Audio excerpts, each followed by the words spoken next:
Alléluia.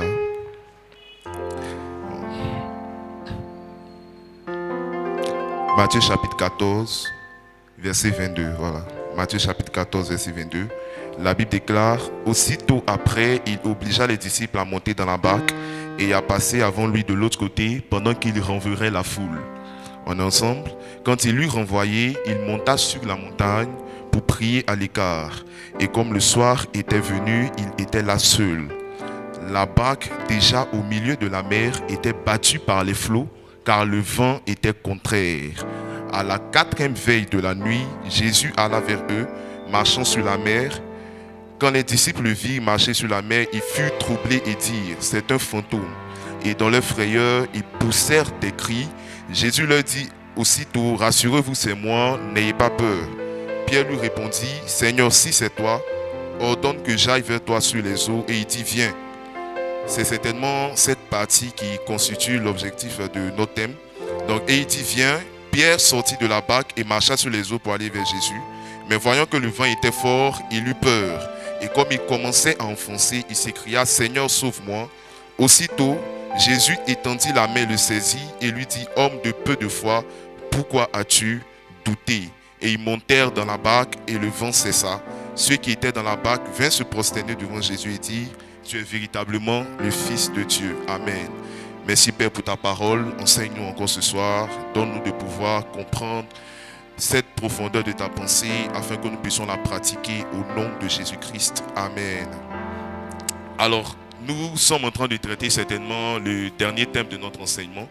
Et le thème s'intitule « Persévérer malgré les vents contraires ». Comme je le disais, nous avons notre texte de base que nous connaissons. Et ce texte de base-là a cette capacité-là de nous donner de comprendre tous les thèmes qui ont été traités cette semaine.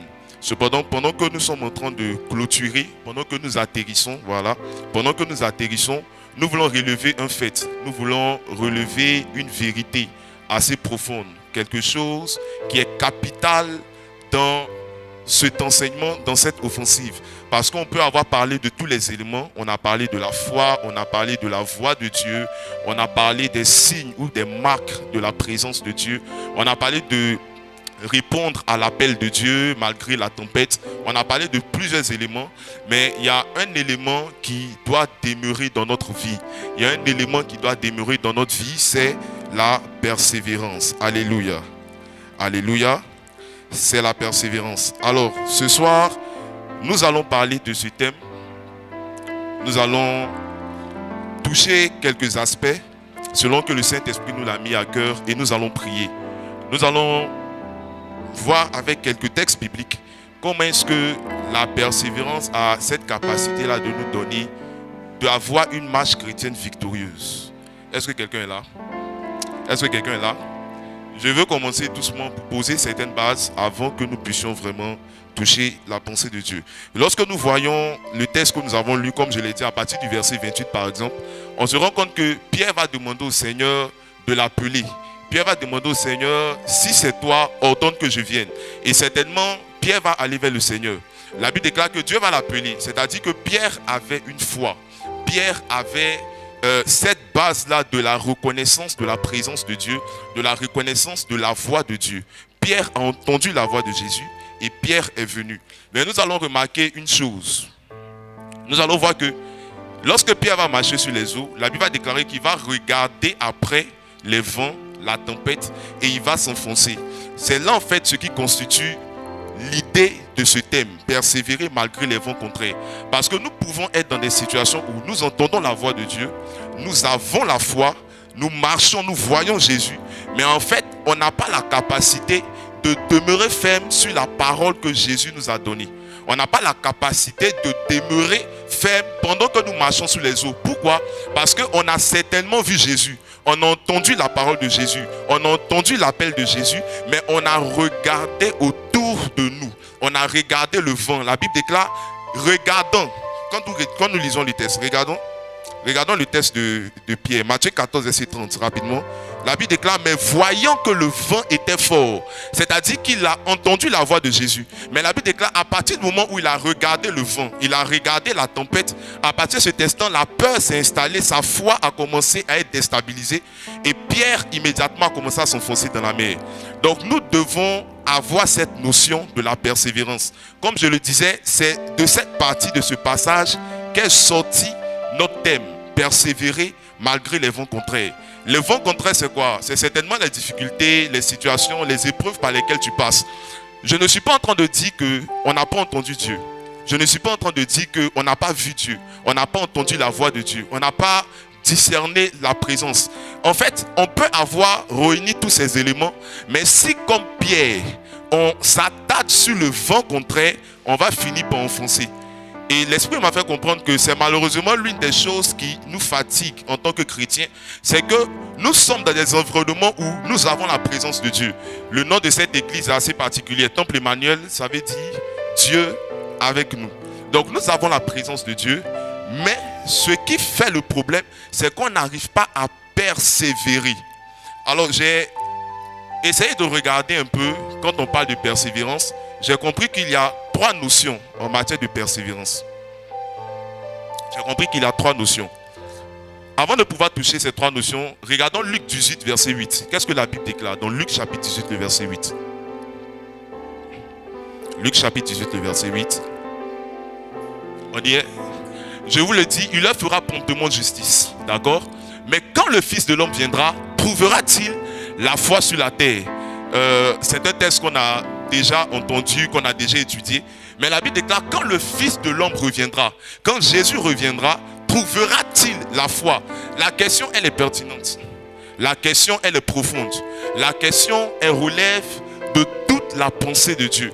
Parce que si on n'arrive pas à maintenir le cap, si on n'arrive pas à maintenir la persévérance, à maintenir la voie, en fait, on ne va pas atteindre un certain niveau.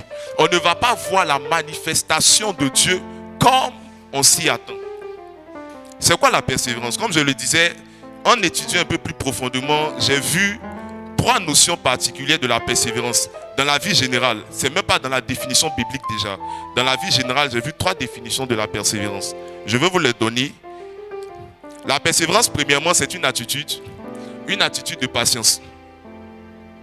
C'est une attitude de patience. Ça veut dire quoi? Ça veut dire que quelqu'un qui persévère, c'est quelqu'un qui sait attendre, quelqu'un qui sait patienter. C'est-à-dire, s'il n'y a pas de patience, on ne parle pas de persévérance. Donc la persévérance, c'est premièrement la capacité à patienter en quête d'un objectif ou en quête d'un résultat, quelque chose qu'on veut atteindre.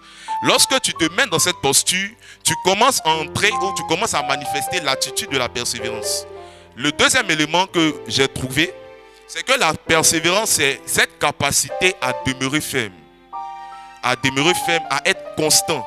C'est-à-dire, dans la persévérance, on retrouve premièrement la notion de la patience, mais on retrouve deuxièmement la notion de la constance. Je veux que nous puissions garder ces éléments à l'esprit. On retrouve deuxièmement la notion de la constance. C'est-à-dire, la persévérance, c'est cette capacité-là à demeurer ferme. Ce qu'on voit avec Pierre, par exemple, c'est que Pierre a entendu Dieu. Pierre s'est lancé. Et vous voyez, on peut se lancer avec le Seigneur.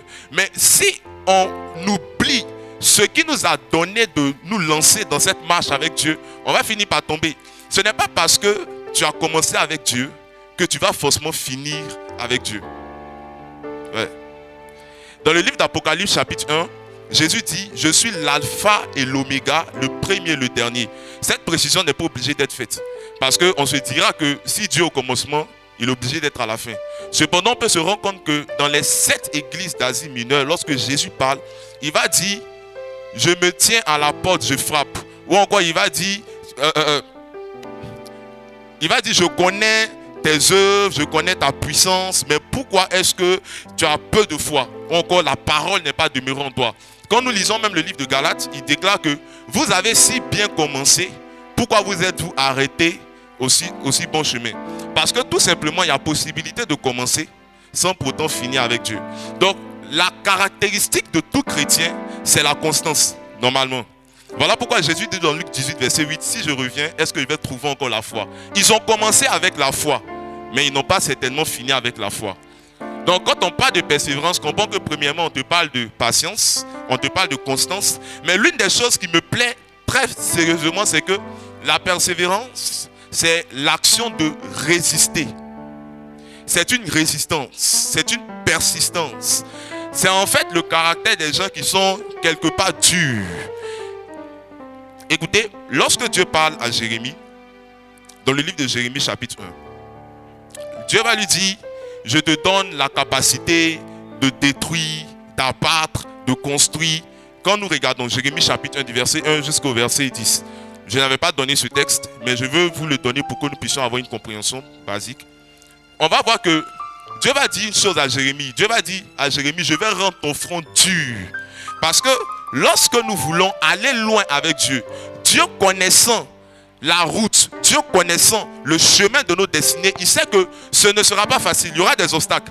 Donc si tu gardes toujours ce même caractère, tu n'es pas dur quelque part, en fait, la puissance que tu vas rencontrer va te vaincre. L'obstacle que tu vas rencontrer va t'arrêter. Le problème que tu vas rencontrer va te stopper. Et c'est ainsi que beaucoup de chrétiens, ils savent commencer. Beaucoup de chrétiens, ils savent démarrer, mais beaucoup de chrétiens sont freinés tout simplement parce qu'ils s'arrêtent au premier obstacle. Écoutez-moi très fort. Lorsque nous marchons avec Dieu, nous devons avoir cette notion-là de ne pas s'arrêter au premier obstacle. Oui. Parce que on se trouve dans le livre par exemple de Actes et on voit qu'ils vont commencer à prêcher.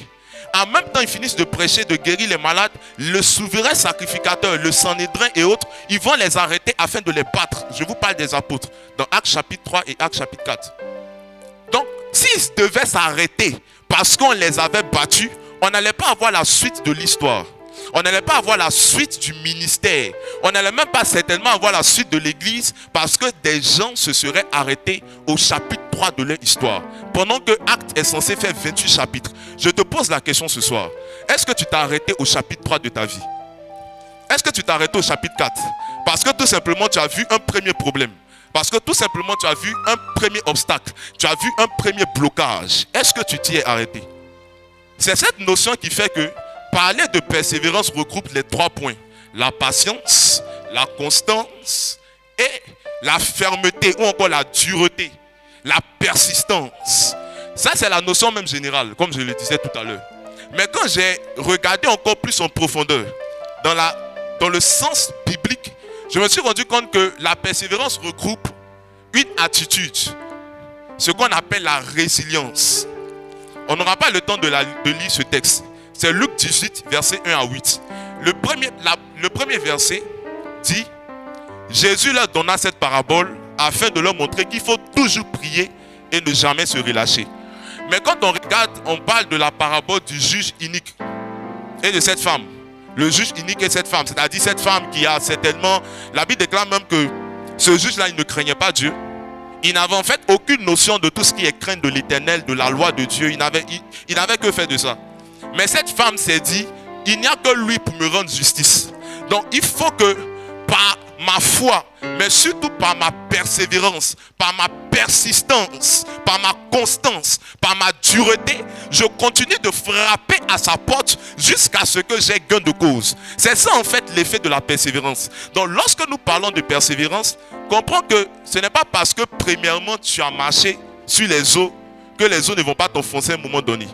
Mais on est en train de dire que quelle que soit la situation, tu auras la capacité de tenir parce que tu vas adopter cette attitude de résilience. Est-ce que je suis en train de parler à quelqu'un? Alléluia. Alléluia.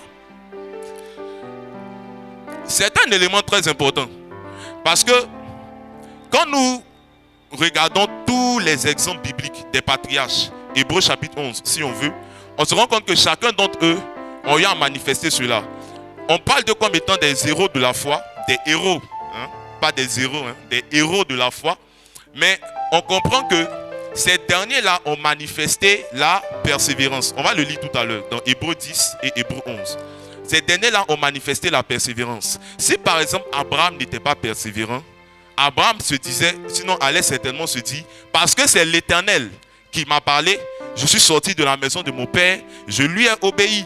certainement d'ici 1 an, 2 ans, 3 ans, je vais voir l'effet de la promesse. Mais la Bible déclare, il a fait 25 ans avant de voir l'effet de la promesse.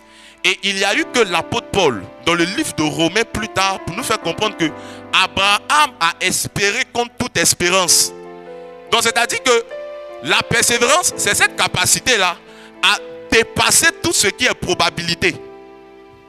Lorsque je regarde la première probabilité, je me dis que non, certainement ici ça va prendre et ça ne prend pas. Je continue d'espérer. Lorsque je me dis qu'ici ça va prendre, ça ne prend pas, je continue d'espérer. Pourquoi? Parce que j'ai entendu Dieu. Parce que j'ai entendu la voix de Dieu. Parce que j'ai entendu l'instruction de Dieu. C'est ce qui me permet de vouloir expliquer un élément très important. Très important en matière de persévérance. Et je pense que peut-être je vais un peu m'attarder sur ça. Mais c'est un élément très important. Parce que pendant que je préparais cela, le Saint-Esprit a attiré mon attention sur ce point. Il m'a fait comprendre que la persévérance répond à 2 facteurs ou 2 réalités. La persévérance, elle répond à 2 facteurs, 2 réalités. La première réalité, c'est celle du cœur. C'est-à-dire, le cœur de celui qui se dit avoir la foi. Le cœur de celui qui se dit persévérer. Ton cœur là, c'est un élément important devant Dieu. Dans le livre de Romains 10, à partir du verset 9, la Bible déclare que c'est en croyant du cœur d'abord et en confessant de la bouche. Romains 10, 17 et autres. En croyant du cœur et en confessant de la bouche. Donc la première étape se trouve au niveau de ton cœur. Si ton cœur n'est pas pur, si ton cœur n'est pas saint devant Dieu, si ton cœur ne s'est pas résilié, en fait, tu ne peux pas obéir à la loi de la persévérance. Ce n'est pas possible. Il faudrait premièrement que ton cœur adopte une posture particulière. J'en ai parlé tout à l'heure, j'ai parlé de résilience. Quand on parle de résilience, on veut parler d'une ferme résolution. Quand on parle de résilience, Job 22, verset 28. Job chapitre 22, verset 28. Yes. La Bible déclare, à tes résolutions répondra le succès. Vous voyez, il y a une différence nette entre une résolution et une décision. Il y a une différence très nette. On peut prendre des décisions, voilà, comme ça. Mais une résolution, c'est censé être une décision qui est ferme. C'est censé être un décret. C'est censé être, en fait, quelque chose, je me dis que si je ne fais pas cela, je ne peux pas avancer. C'est comme en fait ces personnes qui se disent qu'aujourd'hui, à partir de maintenant, je vais commencer à prier à 3 h du matin. Qui a déjà pris cette décision ici? Ou bien tu te dis que je vais prendre des temps de prière sérieux. Ce mois-là, je vais prendre des temps de prière. Je vais me lever à 5 h, à 6 h, à 7 h, je vais prier. Qui a déjà fait ça ici? Qui a déjà fait ça? Voilà. Maintenant, tu te rends compte que quand tu commences là, tu es bien zélé. Tu as dit, peut-être c'est parce qu'on a prêché. On a prêché sur la prière, on a prêché sur la foi. Vous voyez, le truc avec l'église, excusez-moi d'utiliser cette expression, mais c'est quoi? C'est que quand on vient à l'église, on est excité. On est excité ensemble. Il y a la présence de Dieu, il y a les frères, il y a les sœurs. Donc, il y a souvent même des personnes qui ne font jamais de combat spirituel à la maison. Mais quand tu les vois à l'église en train de faire un combat spirituel, tu vas te dire que, tiens, mais lui là, même les démons ont peur de lui. Pourtant, à la maison, même les démons de son quartier, il n'a pas réussi à les chasser. Pourquoi? Parce que tout simplement, c'est l'excitation de l'église, la communion fraternelle, la présence de Dieu qui est dégagée ici. Il y a le groupe de louanges, il y a les pasteurs. Donc, tu te dis que, bon, en tout cas, si moi attaqué, il y aura forcément quelqu'un pour prier pour me sauver. C'est un peu comme Pierre. Pierre, en fait, il sait que Jésus est là. Donc, même si je doute, c'est pas grave. Je vais dire à Jésus, et comme Jésus même, il va m'étendre sa main. Mais écoutez, ce n'est pas à tout moment que Jésus est là. Ce que ma prêtre a dit, excusez-moi, je parle en termes de présence physique. Parce que je ne parle pas de la présence spirituelle. Dieu est tout le temps avec nous. Mais je parle en termes de la présence physique. Pour quelqu'un comme Pierre, si on se réfère à son contexte, il avait Jésus physiquement. Mais quand ils sont arrivés dans Actes des Apôtres et que ça a commencé à chauffer là-bas, Pierre a compris que le secret, c'est toi-même de créer une atmosphère de persévérance. Voilà pourquoi Actes chapitre 4 dit quoi? La Bible déclare qu'il a réuni les autres disciples et ils ont commencé à prier. Tout à l'heure, on va parler de cela. Comment persévérer. Mais la Bible déclare qu'il a réuni les autres disciples, ils ont commencé à prier. Et ce qui est même encore plus grave, le même Pierre, dans le livre de Actes chapitre 12, on nous dit qu'ils ont pris Pierre, le grand apôtre Pierre, et ils l'ont envoyé en prison. Qu'est-ce qui était le salut de Pierre? C'est que l'église était en prière. Parce que avant qu'on ne prenne Pierre et qu'on l'envoie en prison, la Bible déclare qu'ils ont pris Jacques, ils l'ont tué par l'épée. Donc imaginez-vous que Pierre ne connaissait pas ce secret-là. Le secret de créer une atmosphère, une disposition de persévérance autour de lui. Mais attendez, Pierre allait s'arrêter certainement au cours de chemin. Est-ce que je suis en train de parler à quelqu'un? Pierre allait s'arrêter au cours de chemin. Donc lorsqu'on te parle de la première réalité de la persévérance, comprends que ton cœur intervient beaucoup. C'est-à-dire quoi? La résolution que tu prends doit être une décision qui est ferme. Parce que regardez l'image que Dieu donne à nos cœurs. En fait, ton cœur, c'est un peu comme l'Assemblée nationale de ta vie. Ouais, ton cœur, c'est un peu comme l'Assemblée nationale de ta vie. C'est-à-dire, ce que tu décides là, ce que tu prends comme décret dans ton cœur, c'est ce qui va certainement se manifester dans ta vie. On était là, on n'avait pas Jésus. À partir du moment où on a accepté, on a résolu dans nos cœurs de marcher avec Jésus, nos vies ont changé. C'est-à-dire, on ne sait pas comment, mais toute l'atmosphère a changé. Pourquoi? Parce que l'Assemblée nationale a pris un décret ferme. Donc tu te rends compte que si au niveau de ton cœur, il n'y a pas cette fermeté, il n'y a pas cette constance, il n'y a pas cette persistance, il y a des domaines de Dieu que tu ne verras pas. Alléluia. J'ai fini par voir également que il y a une deuxième réalité. Et cette réalité, elle est très importante. Cette réalité, elle est très importante. Regardons ensemble Marc chapitre 10, versets 47 à 48. Marc chapitre 10, versets 47 à 48. On parle ici de Bartimée. On nous dit qu'il entendit que c'était Jésus de Nazareth et il se mit à crier, « Fils de David, Jésus, aie pitié de moi. » Verset 48. Plusieurs le reprenaient pour le faire taire, mais il criait beaucoup plus fort. « Fils de David, aie pitié de moi. » 49. Jésus s'arrêta et dit, « Appelez-le. » Donc on se rend compte que ce n'est pas à la première fois où il a appelé le Seigneur que cet homme a reçu sa guérison, mais c'est lorsqu'il a gardé la persistance, lorsque malgré que ces gens-là aient crié, ces gens-là lui disent, tais-toi, lorsqu'il a continué malgré cet obstacle-là, c'est alors que Jésus s'est retourné, Jésus a dit, appelez-le. En fait, on ne peut pas marcher avec Dieu si on n'adopte pas la position de la résilience. À un moment donné, ça va ressembler à de l'entêtement. À un moment donné, ça va ressembler à de la désobéissance, je ne sais pas, par rapport aux hommes en tout cas. Ça va ressembler à une certaine même forme d'orgueil. D'autres te diront tu es orgueilleux. Ils feront comme le grand frère de David. J'aime trop l'histoire de David. Je sais pourquoi j'aime son histoire. Il dit, son grand frère lui dit, attends, toi je te connais, tu es un petit, tu es malicieux, tu es rusé. En fait, tu aimes te faire voir, tu es orgueilleux. Il dit, je connais la malice de ton cœur. Hey, son petit frère lui demande, mais qu'est-ce que j'ai fait?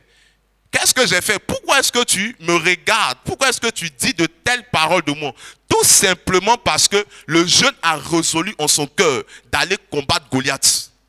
Donc, toute résolution que tu prends dans ton cœur a la capacité de changer, de faire shifter l'atmosphère autour de toi. Mais il y a une deuxième chose, il y a une deuxième réalité qui est très importante et qui est très forte. C'est la réalité de la volonté de Dieu. Parce que il y a un piège dans la persévérance. Il y a un piège. C'est que tu te retrouves à persévérer pour quelque chose que Dieu n'a pas décidé. C'est que tu te retrouves à persévérer pour quelque chose que Dieu n'a pas décidé dans sa volonté. C'est-à-dire tu te retrouves à croire en quelque chose. Tu te retrouves à t'accrocher à quelque chose pour lequel Dieu lui-même n'a pas donné son accord. C'est-à-dire Dieu n'est même pas dedans. Il n'y a même pas la volonté de Dieu dedans. Donc, tu peux croire dans ton cœur. Tu peux être résolu dans ton cœur. Mais si la résolution de ton cœur ne s'aligne pas à la volonté de Dieu, ta persévérance est nulle. Oui, ta persévérance, elle est nulle. C'est-à-dire, elle sera sans effet. À partir du moment où Dieu ne s'y trouve pas, Dieu ne s'engage pas. Parce que Dieu est engagé par une seule chose, c'est sa volonté ou sa parole. Il n'y a aucune autre chose qui va obliger Dieu. Ce n'est même pas le nombre d'offrandes qu'on donne. Ce n'est même pas le nombre de fois où, je ne sais pas moi, il n'y a rien qui peut obliger Dieu. Il n'y a rien. Il n'y a rien qui oblige Dieu. La seule chose qui maintient Dieu, la seule chose qui fait que Dieu lui-même est en griffe, est maintenu dans un système, c'est sa parole. Voilà pourquoi il dit Dieu n'est pas un homme pour mentir, ni un fils de l'homme pour se repentir. Ce qu'il a dit ne le fera-t-il pas? C'est-à-dire que Dieu et sa parole, ils forment un. Alléluia. Au commencement était la parole était avec Dieu et la parole était Dieu. Donc si tu crois en quelque chose, mais qui n'est pas issu de la volonté de Dieu, qui n'est pas issu de la parole de Dieu, la vérité est que cette persévérance-là, elle est nulle. Cette persévérance, elle est nulle. Voilà pourquoi j'aime l'histoire de ce lépreux. Dans Matthieu 8, verset 1 à 3. J'aime l'histoire de ce lépreux. Matthieu 8, verset 1 à 3. Il dit, Seigneur, je suis lépreux, hein, mais s'il y a une chose que je désire, c'est que tu me rendes pur. Cependant, si tu le veux, tu peux me rendre pur. Le désir de son cœur était de recevoir la guérison. Mais il dit, Seigneur, si tu le veux, tu peux me rendre pur. Donc, il a fallu que la résolution de son cœur s'aligne à la volonté de Jésus. Et Jésus va dire, je le veux, sois pur. S'aligne à la volonté de Jésus, à la volonté du Seigneur, pour que sa foi puisse obtenir l'accomplissement ou encore puisse obtenir son exaucement. Voilà pourquoi aujourd'hui je te pose la question de savoir, est-ce que tu es dans la volonté de Dieu? Parce que c'est facile, hein? C'est facile de croire. C'est facile d'être, voilà, c'est facile de se dire que non, cette décision, je la prends, je la respecte, c'est une résolution dans ma vie, c'est un décret, c'est arrêté, c'est établi, il n'y a pas de problème. Mais est-ce que ce que tu prends, est-ce que ta résolution, elle va dans le sens de la volonté de Dieu? L'élément qui est encore plus grave dans cette histoire de la volonté de Dieu, c'est qu'il n'y a pas qu'une seule volonté. Dans la volonté de Dieu, on retrouve des dimensions. Généralement, il y a ce qu'on appelle la volonté permissive et il y a ce qu'on appelle la volonté parfaite. Donc, imaginez-vous que vous vous retrouvez en train de croire en quelque chose, mais qui est lié à la volonté permissive de Dieu. Écoutez, c'est l'un des problèmes avec cet homme qu'on appelle le patriarche de la foi. C'est l'un des problèmes avec l'homme qu'on appelle le patriarche de la foi. C'est-à-dire quoi? Abraham. Abraham a commencé à croire, Abraham a persévéré. Mais arrivé à un moment donné, la Bible déclare que sous pression de sa femme, on va dire ça comme ça, sous pression de sa femme, Abraham est allé vers Agar. Et qu'est-ce qui s'est passé? Il est sorti Ismaël. Jusqu'aujourd'hui, on continue de payer les prix de cela. Ce que beaucoup ne savent pas, c'est que Ismaël lui-même, il est couvert par l'alliance d'Abraham. Ismaël est couvert par l'alliance d'Abraham. Parce que lorsque Agar était dans le désert, la Bible déclare qu'elle a mis son enfant loin. Mais quand l'ange va descendre, qu'est-ce que l'ange va dire? L'ange va dire, j'ai entendu les cris de l'enfant. Ce n'est pas les pleurs de la maman, hein, c'est les cris de l'enfant. Pourquoi? Parce que je reconnais l'alliance d'Abraham sur cet enfant. Il y a quelque chose qui souvent nous fatigue. C'est qu'on court après la volonté permissive en oubliant la volonté parfaite. Romains 12, verset 2 dit, il faudrait que nous ayons le renouvellement de l'intelligence afin de discerner quelle est la volonté de Dieu, ce qui est bon, agréable et parfait. C'est-à-dire qu'il faut qu'en tant que chrétien, on arrive au niveau de vivre la volonté parfaite de Dieu. Alléluia. Il faut qu'on arrive au niveau de vivre la volonté parfaite de Dieu. S'il n'y a pas ces deux réalités-là, notre persévérance aura une instabilité. Oui. S'il n'y a pas ces deux réalités, notre persévérance aura une instabilité. C'est-à-dire, si ton cœur, les décisions de ton cœur ne sont pas conformes à la réalité de la volonté de Dieu, il y aura un problème, il y aura un manque d'exaucement, il y aura quelque part un manque de foi. Voilà pourquoi Jésus a dit à cet homme appelé Pierre, homme de peu de foi. Maintenant, je veux que nous étudions quelque chose, toujours dans la volonté de Dieu. Regardons la vie de notre Seigneur Jésus à Gethsémani, Matthieu chapitre 26. À Gethsémani. Quand ils vont venir l'arrêter, quelle était la prière que Jésus a faite à Gethsémani? Quelle était la prière? On ensemble? On ensemble? Quelle était la prière que Jésus a faite à Gethsémani? Hein? Je pose la question. Quelle était la prière que Jésus a faite à Gethsémani? Quelle était la prière? nous sommes nous sommes à une école de la parole. Quelle est la prière que Jésus a faite? Il dit, si tu peux éloigner cette coupe de moi, non pas ma volonté, mais ta volonté. C'est-à-dire que le combat à Gethsémani, le combat de la prière à Gethsémani, tout le sens de ce combat se posait sur la volonté du Père. Tout le sens de ce combat se posait sur la volonté du Père.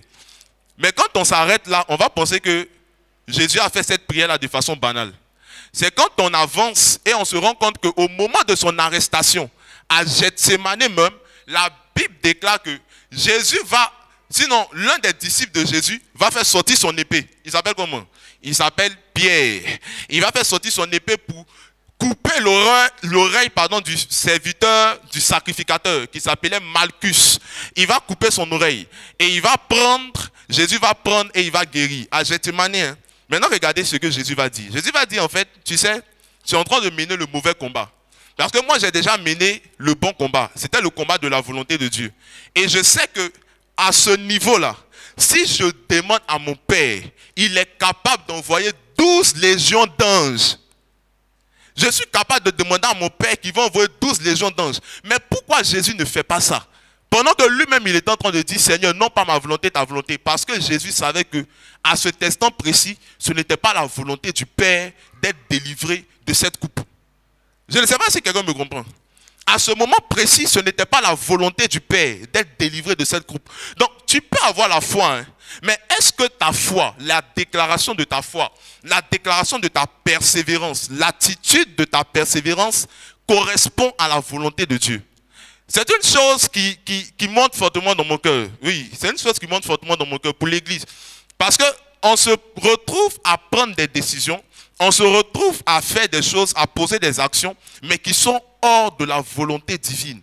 Voilà pourquoi Jésus dit dans Matthieu 6, quand vous priez là, assurez-vous, démarrez votre prière par notre Père qui est aux cieux, que ton nom soit sanctifié, que ton règne vienne, que ta volonté soit faite sur la terre comme au ciel. C'est après ça que vous pouvez commencer à demander. Donne-nous aujourd'hui notre pain quotidien, pardonne nos offenses. C'est après ça. Mais en fait, il faut que la volonté de Dieu soit établie d'abord. Alléluia. Alléluia.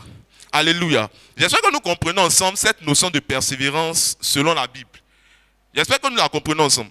Parce que si ça, ce n'est pas établi là, on pourra te parler de comment persévérer. Oui, on te parlait tout à l'heure, comment persévérer. Mais quand tu vas finir ça, imagine-toi que tu persévères, mais Dieu, lui, il est dans l'autre sens, et toi, tu pars dans le sens contraire. Tu pars dans le sens opposé. Celui que tu vas retrouver là-bas, là, c'est certainement pas Dieu. C'est certainement pas Dieu. Alors, il y a quelque chose que nous voulons voir dans la parole. Regardons ensemble Hébreux chapitre 11, verset 6. Hébreux le chapitre 11, le verset 6. Hébreux chapitre 11, verset 6.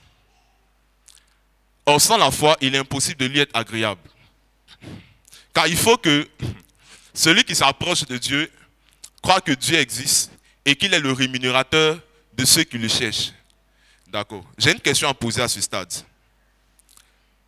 Ce passage, ce verset relève une problématique qui est majeure.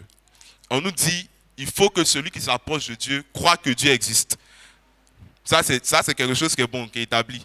Mais et qu'il est le rémunérateur de ceux qui le cherchent. Le salaire de Dieu, la récompense divine, là, elle vient à quel moment? Je veux poser la question à quelqu'un. La récompense divine, elle vient à quel moment? Est-ce après avoir obéi à Dieu? Est-ce avant d'avoir obéi à Dieu?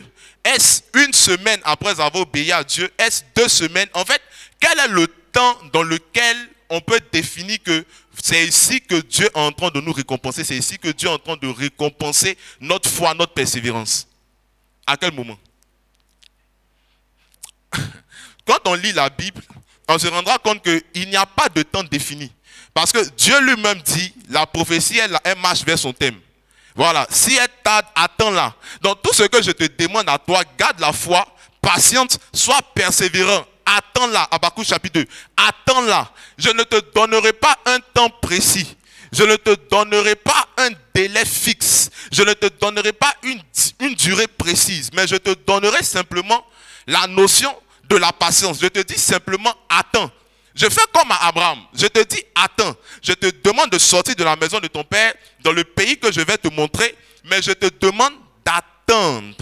C'est ici qu'il est important de savoir comment attendre ou comment persévérer. C'est ici qu'il est important. Comment persévérer? C'est-à-dire, tu finis de savoir que c'est la volonté de Dieu. Tu finis de résoudre dans ton cœur. Tu finis d'avoir la foi. Tu sais que c'est Dieu qui t'a parlé. Il y a tous les signes. Mais en fait, comment attendre? Comment persévérer? Comment se maintenir dans un état de stabilité qui pourra te donner de vivre tôt ou tard l'accomplissement de ce que Dieu t'a dit? On peut donner plusieurs points. Mais quand j'ai étudié encore la Bible, et pendant que je préparais ce temps, l'un des seuls moyens que j'ai retrouvé, pour apprendre à persévérer, malgré les vents contraires, malgré les tempêtes, malgré les difficultés, c'est de ne pas regarder le vent qui est fort. C'est de continuer d'avoir les regards sur Jésus. En fait, ici, revient toute la complexité de la chose. Et je veux, s'il vous plaît, m'arrêter là pour vous parler un peu plus sincèrement. Et vous dire quelque chose de très sérieux. Très, très sérieux. Que tu prêtes attention à ça. Parce que 2025, c'est une année où Dieu va faire éclater sa gloire dans cette église.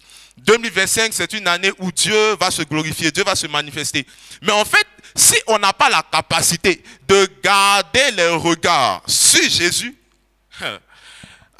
c'est-à-dire, vous savez que Dieu parle à Joseph, sinon à travers les songes, Joseph finit par comprendre qu'il a appelé être quelqu'un de grand. Mais l'accomplissement de sa prophétie commence par son contraire. Je vais dire à quelqu'un que très souvent l'accomplissement des grandes prophéties commence toujours par l'opposé. C'est-à-dire Dieu te dit, je vais faire de toi un homme grand. Je vais faire de toi une femme de bénédiction, une femme de faveur. Mais derrière, l'opposé se manifeste. La prophétie commence à se manifester, mais dans son contraire. Est-ce qu'on se comprend? Est-ce qu'on se comprend? Je suis en train de vous dire que si tu veux voir la persévérance se manifester, se matérialiser dans ta destinée, le regard, c'est important. Qui tu regardes détermine ce que tu auras. Qui tu regardes détermine ce que tu manifesteras. Qui tu regardes détermine ce que tu posséderas. Hébreux chapitre 12, verset 1 à 2. Hébreux 12, verset 1 à 2. Hébreux chapitre 12, verset 1 à 2. Nous donc aussi, puisque nous sommes environnés d'une si grande nuée de témoins, rejetons tout fardeau et le péché qui nous enveloppe si facilement. Et courons avec quoi? Courons avec persévérance dans la carrière qui nous est offerte. Maintenant, comment courir avec persévérance? Comment manifester cette persévérance dans la carrière qui nous est ouverte? C'est ce qu'il va nous dire au verset 2. Ayant les regards sur Jésus, le chef et le consommateur de la foi. Ayant les regards sur Jésus. Pierre a commencé, il regardait le Seigneur, il partait vers le Seigneur. Mais à partir du moment où il a vu, on a lu ça tout à l'heure, il a vu que le vent était fort, au lieu de garder les regards sur le Seigneur, Pierre va commencer à regarder le vent. Et parce qu'il regarde le vent, il ne peut plus avoir la domination sur les eaux. Il va commencer à couler. Il va commencer à couler. Je vais vous faire comprendre quelque chose. Regardons 2 Rois chapitre 2. 2 Rois chapitre 2. Le livre de 2 Rois, le chapitre 2. 2 Rois, le chapitre 2. À partir du verset 1. 2 Rois chapitre 2, verset 1.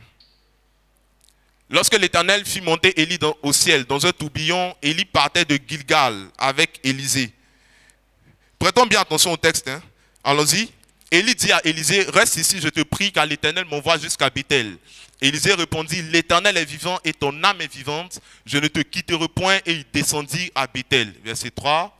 Les fils des prophètes qui étaient à Béthel sortirent vers Élisée et lui dirent, sais-tu que l'Éternel enlève aujourd'hui ton maître au-dessus de ta tête? Et il répondit, je le sais aussi, taisez-vous.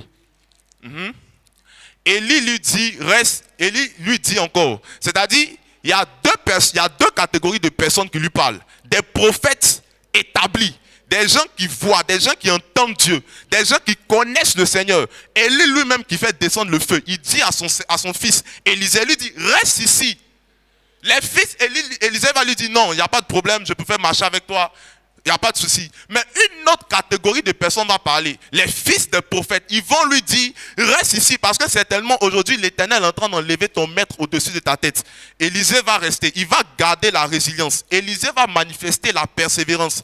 Mais ça va se passer jusqu'à 3 reprises. À Bethel, à Jéricho, à Gilgal. Et ils vont arriver ensuite au Jourdain. Cette même histoire-là va se manifester à ces 3 niveaux. Bethel, Jéricho, Gilgal. Et ils vont arriver jusqu'au Jourdain. Maintenant, arrivons au Jourdain. Parce qu'au cours de la marche, Élie va poser une question à Élisée. Au cours de la marche, Élie va poser une question à Élisée. Regardons. Allons-y, nous étions à Jéricho, verset 5. Verset 5. Allons-y, allons-y directement au verset 9. Verset 9. Allons-y directement au verset 9. Lorsqu'ils eurent passé, Élie dit à Élisée, demande ce que tu veux que je fasse pour toi avant que je sois enlevé d'avec toi. Donc, Élisée, tu as reçu le test. Tu as eu la foi, tu as marché avec moi, il n'y a pas de souci. Mais Élisée va lui répondre, qu'il y a sur moi, je te prie une double portion de ton esprit. Verset 10. Verset 10. Élie dit, tu demandes une chose difficile. Mais si quoi? Si tu me vois pendant que je serai enlevé d'avec toi, cela t'arrivera. Sinon, cela n'arrivera pas. Ça veut dire que tu as répondu à tous les tests. Tu as surmonté toutes les épreuves. Mais pour avoir ce pourquoi tu as résisté jusqu'à ce stade-là, si tu ne me vois pas, tu n'auras pas. Donc, ce sera une brune de l'âme que tu as surmonté à Bethel, à Jéricho, à Gilgal, mais arrivé ici, tu n'as rien, parce que tu ne m'as pas vu partir.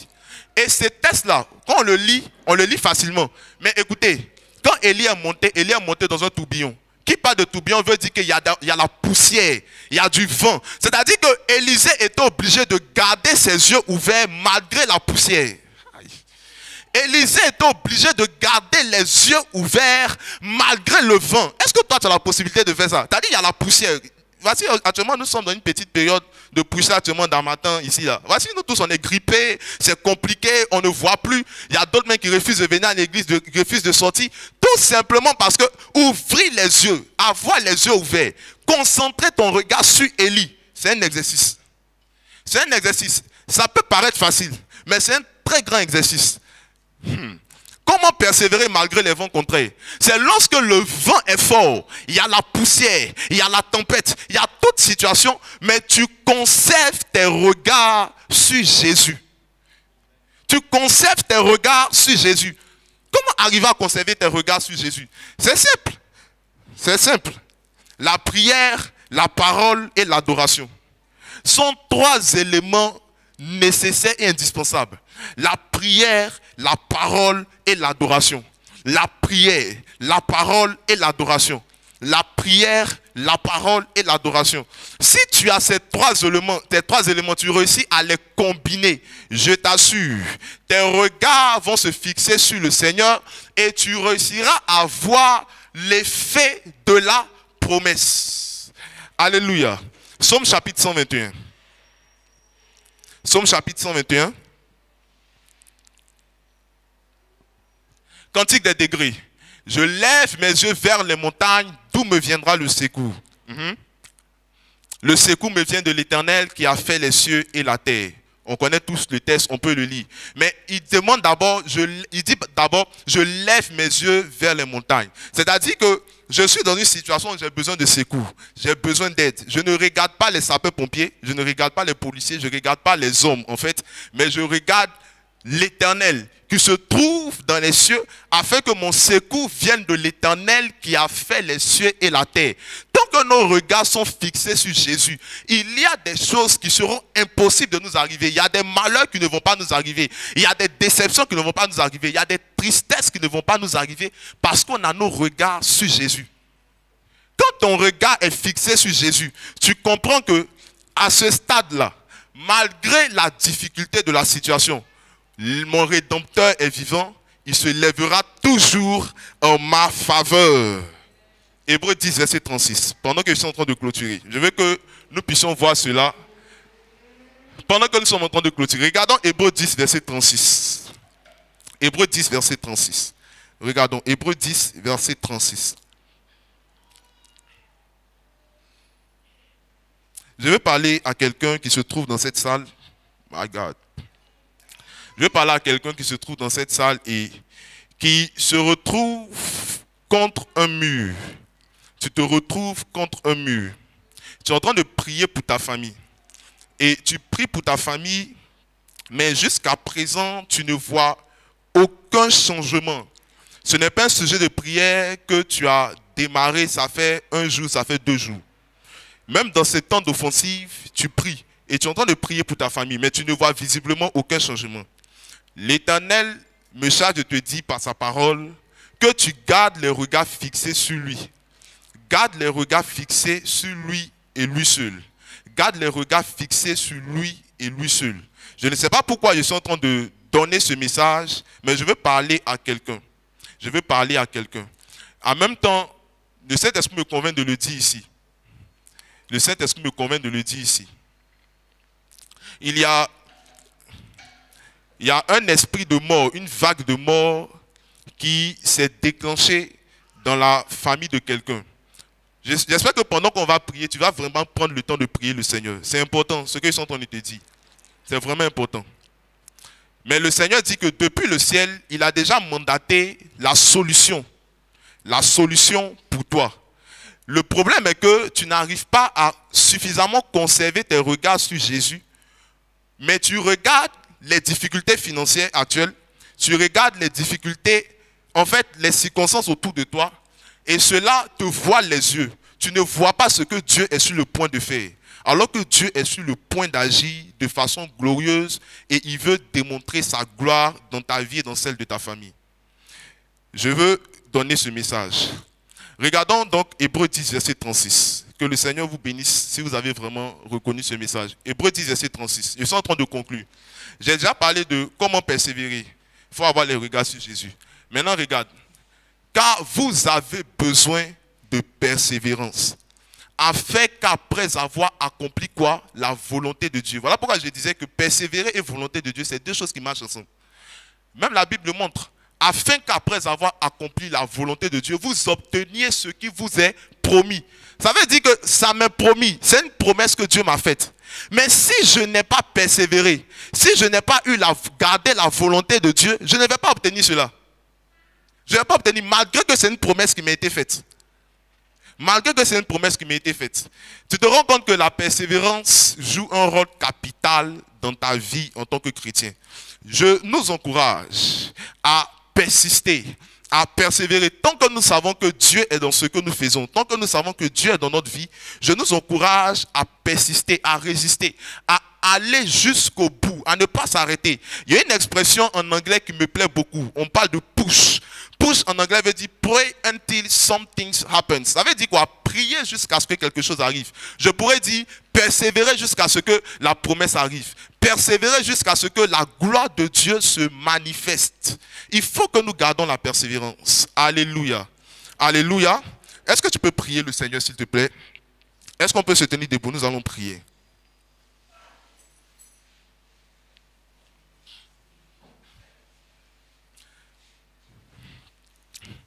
Tu entends debout, nous allons prier. Je veux que tu parles à Dieu, que tu demandes au Seigneur de te donner la capacité de la résilience. Comme cette femme veuve, devant ce juge unique, que tu aies la résilience, que tu aies la persévérance dans le cœur. Est-ce que quelqu'un peut élever la voix et commencer à parler à Dieu? Élève ta voix, commence à parler au Seigneur. Élève ta voix, commence à parler à Jésus. Élève ta voix, commence à parler à Dieu.